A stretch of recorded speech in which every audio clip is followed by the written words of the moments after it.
Hello my dear students, I welcome you all beta. Today we are going to discuss ionization enthalpy and density of transition elements. आज ये topic discuss करेंगे हम.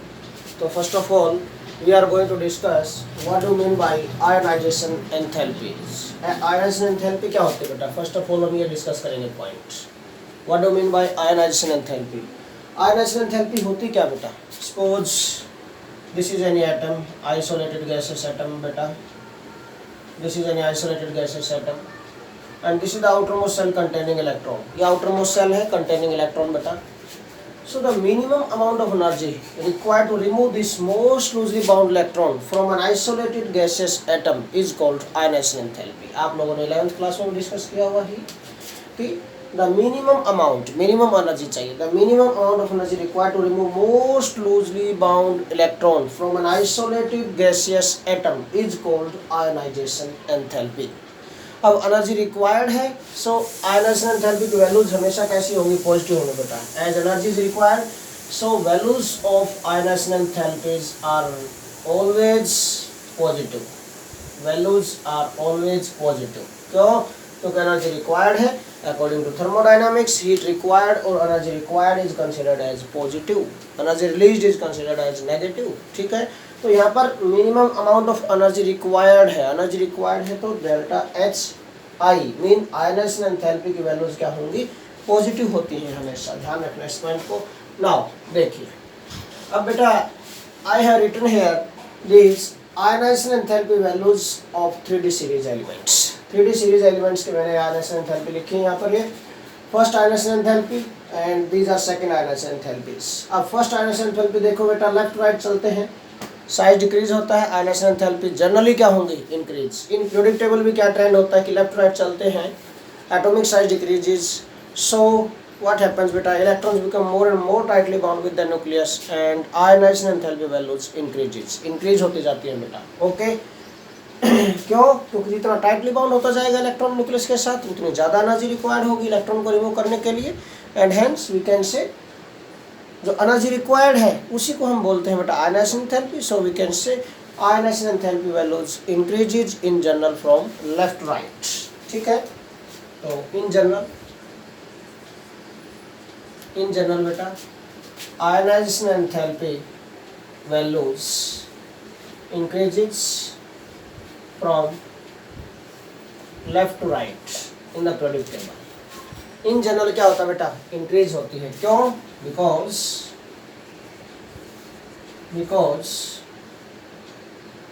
nuclear charge increases with increase in atomic number.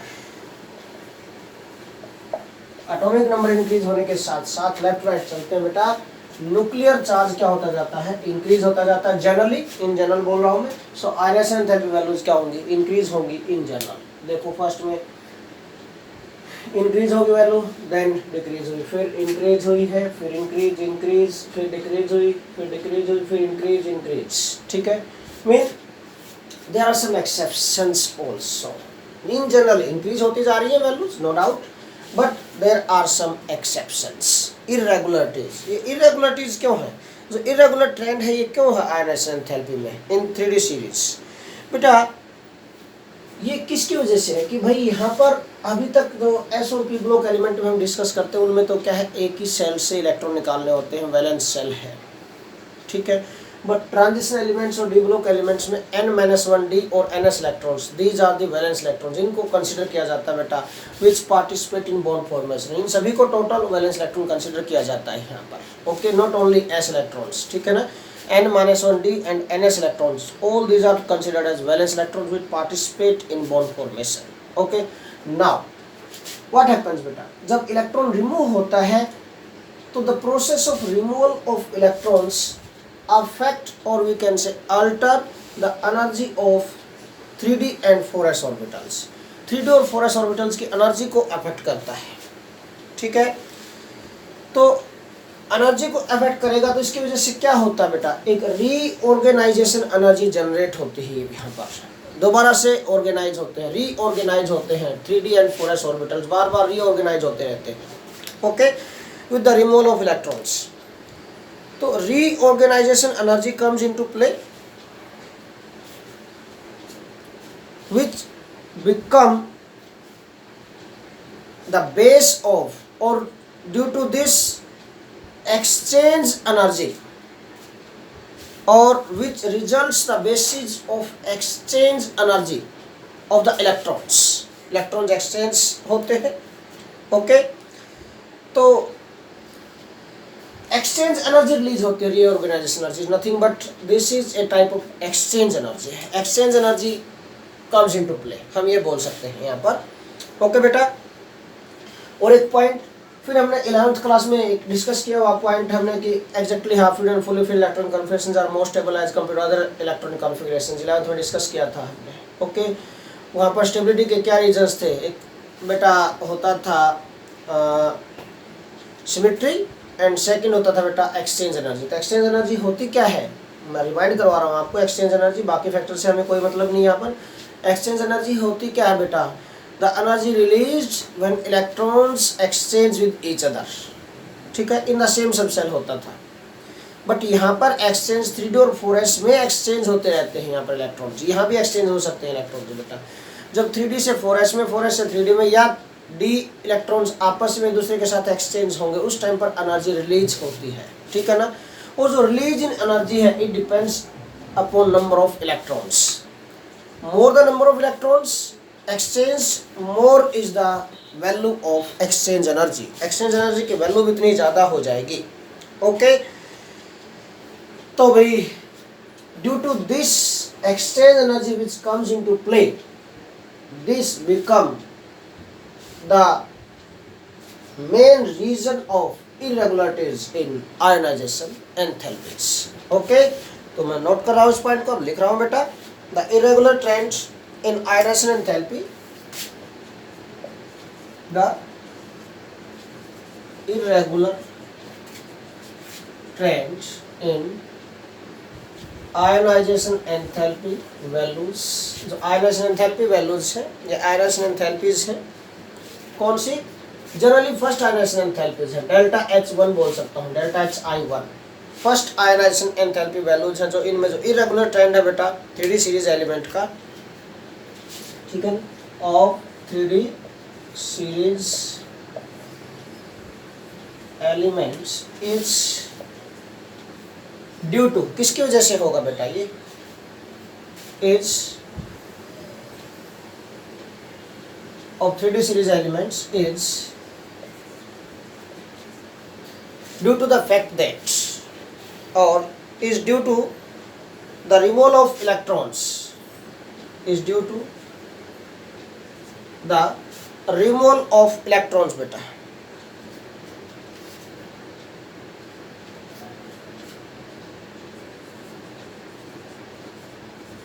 removal of electrons, electrons का जो removal होता है. Okay, removal of electrons बेटा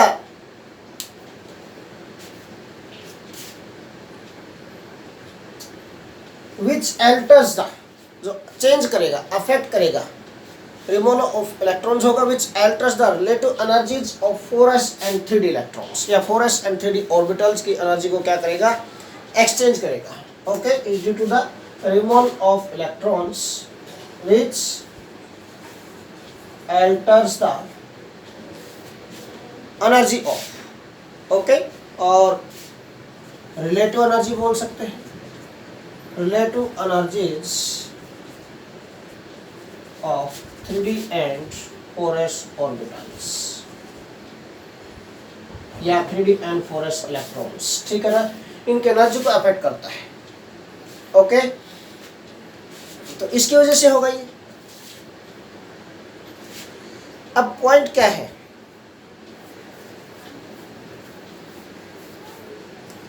is due to the fact that the removal of electrons होगा, is due to the fact that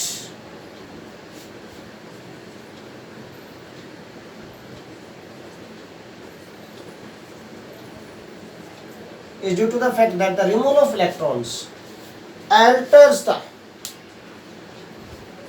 relative stabilities or relative energies, या फिर सीधा ही रहेंगे कोई दिक्कत नहीं है, ये भी ठीक है, यहाँ पर नो प्रॉब्लम, चल जाएगा। Is due to the removal of electrons, okay, which alters the energies of 3d and 4s orbitals, ठीक है। इनकी एनर्जीज का इफेक्ट है, और अगर इनकी एनर्जी बार बार चेंज होगी तो इरेगुलरिटीज तो आएंगी, ठीक है। So a reorganisation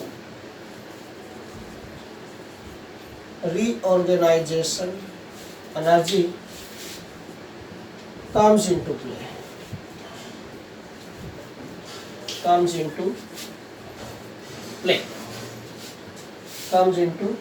play। Reorganization energy बेटा comes into play, main role में आती है रीऑर्गेनाइजेशन एनर्जी, ओके। और जो किसका रिजल्ट बनती है, विच रिजल्ट्स, जो किसका बेस बनती है, which results the release of बेटा एक्सचेंज एनर्जी, ठीक है, which results the release of exchange energy, okay, which results the release of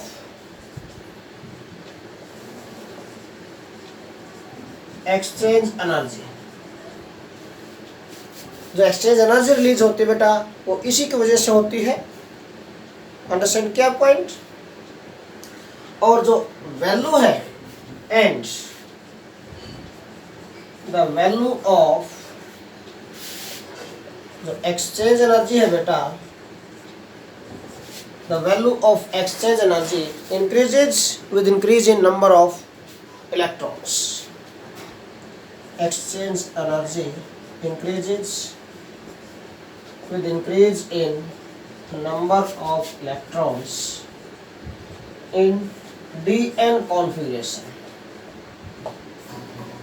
in dn configuration, जो dn configuration में नंबर ऑफ इलेक्ट्रॉन्स इंक्रीज होंगे तो इसकी वैल्यू भी क्या होती जाएगी, इंक्रीज होती जाएगी बेटा, ये पॉइंट आप माइंड में रखना है, ओके। और किसके साथ बेटा, and also from the transference of s electrons into d orbitals, ठीक है ना। s इलेक्ट्रॉन्स का d ऑर्बिटल में ट्रांसफर होगा, उस टाइम भी क्या होगी, इसकी वैल्यू क्या होगी, इंक्रीज होगी। And also from the transference of s electrons into d orbitals। s electrons का ट्रांसफरेंस होता है जो d orbitals में, इसकी वजह से भी इसकी वैल्यू क्या होती है बेटा, इंक्रीज होती है। तो these are the main reasons which affect the or which become the basis of irregularities in first ionization enthalpy values। First ionization enthalpy values का मेन बेस बनते हैं। अब क्वेश्चन क्या देखो बेटा, यहाँ पर हम देखें तो यहाँ पर इस सीरीज में तो फर्स्ट ionization enthalpy है जो that is of zinc is very high, सभी एलिमेंट से ज़्यादा है। First ionization enthalpy of zinc is maximum, why, क्यों है वेरी हाई, क्यों है in comparison to other elements of this series, because बेटा डी जो जिंक है, जिंक का इलेक्ट्रॉनिक कॉन्फ़िगरेशन अगर हम चेक करें तो this is fully filled, zinc has fully filled electronic configuration, है ना। तो फुल्ली फिल्ड इलेक्ट्रॉनिक कॉन्फ़िगरेशन होती है, यू नो वेरी वेल बेटा। So it is not easy to remove electrons and hence a large amount of energy required to remove the electron and hence its ionization enthalpy is very high। Question क्या है बेटा, first ionization enthalpy of zinc is high in comparison to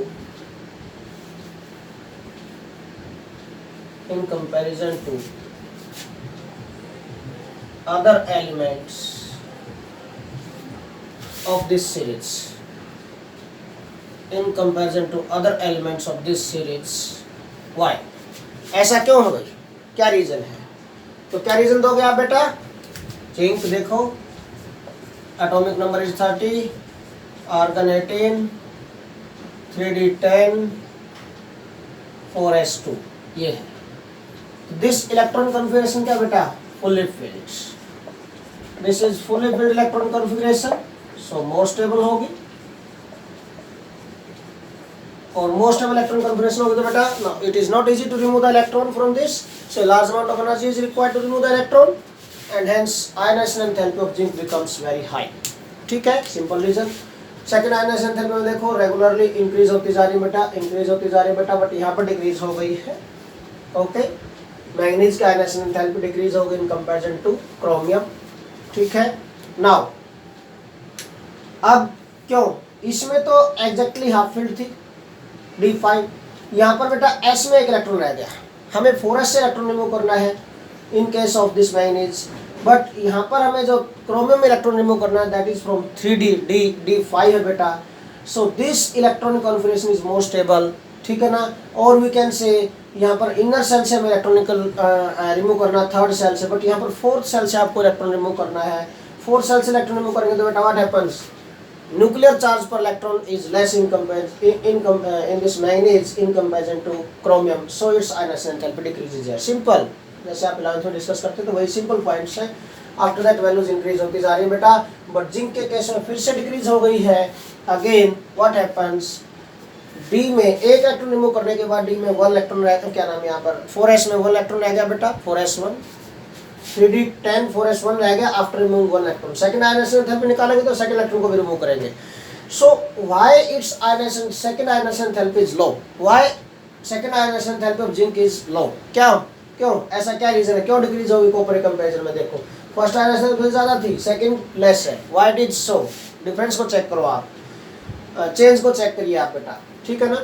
तो क्यों हो गई यहाँ पर less ये वैल्यू, इसका क्या रीजन है, मेन रीजन क्या है बेटा इसके पीछे, क्योंकि फर्स्ट इलेक्ट्रॉन रिमूव करने के बाद ये हो गया जिंक 1 पॉजिटिव हो गया 4s1। नाउ अब की बार क्या है इसके अंदर बेटा, दिस टाइम ये इलेक्ट्रॉन कॉन्फिगरेशन है, this is not so stable, but after removing 1 electron it attains D10 configuration, D subshell fully filled हो जाएगा। Okay, so to attain fully filled D subcell, it can remove this S electrons easily, and due to this what happens बेटा, remove हो सकता है easily, तो क्या होगा, less energy is required to remove this electron, so lesser is the ionization enthalpy, ionization enthalpy less हो गई in comparison to copper, but copper की ज़्यादा क्यों है, copper में D10 कॉन्फ़िगरेशन हो गई थी एक इलेक्ट्रॉन रिमूव होने के बाद, D10 fully filled D subcell है, more stable होगा, so it is not easy to remove the electron, ठीक है ना। फिर से वही पॉइंट, अगर कंपैरिजन करें ऐसा भी कंपैरिजन आप कर सकते हैं बेटा कि व्हाट हैपेंस, यहाँ पर कॉपर में 3D से इलेक्ट्रॉन निकालना है और जिंक में आपको बेटा 4s से इलेक्ट्रॉन रिमूव करना है। It less energy required to remove the electron from 4s और फ्रॉम fourth shell then in third shell, ठीक है ना। सो आयनाइजेशन एंथैल्पी डिक्रीज हो गई, तो यहाँ पर भी वही रीजन है, सेम क्रोमियम टू कॉपर चलेंगे, सॉरी क्रोमियम टू मैंगनीज चलेंगे और कॉपर टू जिंक चलेंगे, तो यहाँ पर वही रीजन है डिक्रीज जो हुआ है। अगेन कि यहाँ पर फोर्थ सेल से इलेक्ट्रॉन रिमूव करना है मैंगनीज में भी और जिंक में भी, बट कॉपर में और क्रोमियम में थर्ड सेल से इलेक्ट्रॉन रिमूव करना है आपको बेटा। So electron in third shell are more tightly bound with the nucleus than in fourth shell, and so what happen, manganese और कॉपर में लेस एनर्जी रिक्वायर्ड होगी to remove the electron, so their second ionization enthalpy values are less in comparison to their preceding elements. Okay, now तो this is all about बेटा ionization enthalpy. Next जो हम property discuss करने जा रहे हैं बेटा, दिस इज डेंसिटी। क्या होती है density, density is nothing but mass per unit volume. We have to discuss variation of density in this 3D series of transition elements बेटा। ट्रांजिशन एलिमेंट्स की 3D सीरीज में हमें वेरिएशन डिस्कस करना बेटा density का, कि क्या वेरिएशन होगा, क्या चेंजेस होंगे यहाँ पर। डेंसिटी मैंने क्या बताया, सिंपली आप 6th क्लास से डिस्कस करते हैं, डेंसिटी इक्वल टू क्या होता है, mass upon volume, mass upon volume होता है बेटा। तो लेफ्ट टू राइट चलते हैं, जो डेंसिटीज हैं इन जनरल डेंसिटीज इंक्रीज होती जा रही है बेटा, ठीक है। लेफ्ट राइट चलेंगे, density as you move left to right in 3D series density increases up to copper, copper तक डेंसिटी क्या होती जा रही है बेटा, इंक्रीज, डेंसिटी इंक्रीजेस रेगुलरली। क्यों इंक्रीज हो रही है बेटा, देखिए एक्चुअली डेंसिटी होता क्या बेटा, मास अपॉन वॉल्यूम, और जो वॉल्यूम है हेयर इन दीज एलिमेंट्स, जो वॉल्यूम है बेटा, this volume depends upon size, size ज़्यादा होगा तो वॉल्यूम भी ज़्यादा होगा। और साइज सिंपली अगर हम डिस्कस करें डिपेंड्स अपॉन एटॉमिक रेडियस, है ना, डिपेंड्स अपॉन एटॉमिक रेडियस। अब देखिए बेटा, लेफ्ट राइट चलते हैं हम, मास इंक्रीज होता जाएगा, मास क्यों, क्योंकि एटॉमिक नंबर इंक्रीज होता है बेटा, मास इंक्रीजेज होगा, left right mass increases, as you move left right mass of elements increase होता जा रहा है बेटा with increase in atomic number. अब वॉल्यूम इन जनरल क्या होता है बेटा, लेफ्ट राइट चलते हैं, साइज डिक्रीज होता है, साइज डिक्रीज होगा तो डेंसिटी इंक्रीज होती जाएंगी, बिल्कुल सही चल रहा है, बट यहाँ तक इंक्रीज हो रही है यहाँ पर, इसका मीनिंग क्या है यहाँ पर, in comparison to increase in mass decrease in atomic radius is more. जितना मास इंक्रीज हुआ उसके कंपैरिजन में, उसका कंपैरिजन में जो एटॉमिक रेडियस डिक्रीज होती है that is more, so density increases. ठीक है, so this is due to, क्या रीजन लिखेंगे, एज डेंसिटी क्यों इंक्रीज होती है, यहाँ शॉर्ट में लिख देता हूँ, as decrease in atomic radius is more than increase in mass. Okay, so density क्या होती जा रही है बेटा, इंक्रीज होती जा रही है। बट अगर हम कॉपर टू जिंक चले, यहाँ से कॉपर टू जिंक यहाँ तक चलेंगे बेटा, तो डेंसिटी डिक्रीज होती है, density decreases. Why mean density of zinc is lesser than copper or zinc is lighter than copper, ठीक है ना, why zinc is lighter than copper, or we can say density of zinc is less than copper, why, क्या reason हो सकता है इसका बेटा, again density वही, अगर आप एक्सप्लेन करोगे डेंसिटी इज इक्वल टू क्या होता है बेटा, मास अपॉन वॉल्यूम। कॉपर से जिंक चलते हैं, यू नो वेरी वेल बेटा, साइज इंक्रीज हो जाता है, ठीक है ना, because fully filled electron configuration हो जाती है, डी सब सेल फुली फिल्ड हो जाता है बेटा, ठीक है ना, तो इंटर इलेक्ट्रॉनिक रिपल्सन ज़्यादा हो जाते हैं वहाँ पर, इन दैट केस तो repulsion are dominant over nuclear charge, तो साइज मतलब इंक्रीज हो गया था कॉपर टू जिंक चले थे। तो due to increase in atomic size mean atomic radius क्या हो जाते हैं, इंक्रीज, और वी कैन से वॉल्यूम क्या हो जाता है, इंक्रीज, मीन वॉल्यूम क्या होगा, कॉपर टू जिंक चलेंगे, वॉल्यूम इंक्रीजेस, मास भी इंक्रीज हुआ है, मास भी इंक्रीज हुआ है, but no doubt, but increase in volume is dominant over increase in mass. Atomic mass increase होने के कंपैरिजन में इंक्रीज इन एटॉमिक वॉल्यूम है जो, दिस इज डोमिनेंट बेटा, ये डोमिनेंट होगा, और डोमिनेंट होगा तो बेटा ये फैक्टर डोमिनेंट होगा, वॉल्यूम इंक्रीज हो जाए, क्या हो गई, डिक्रीज, सो डेंसिटी डिक्रीजेस, इसलिए डेंसिटी डिक्रीज हो गई यहाँ पर, ये सिंपल सा पॉइंट है। ओके, तो keep this point always in your mind, ठीक है बेटा। सो this is all about today's lecture, thanks a lot.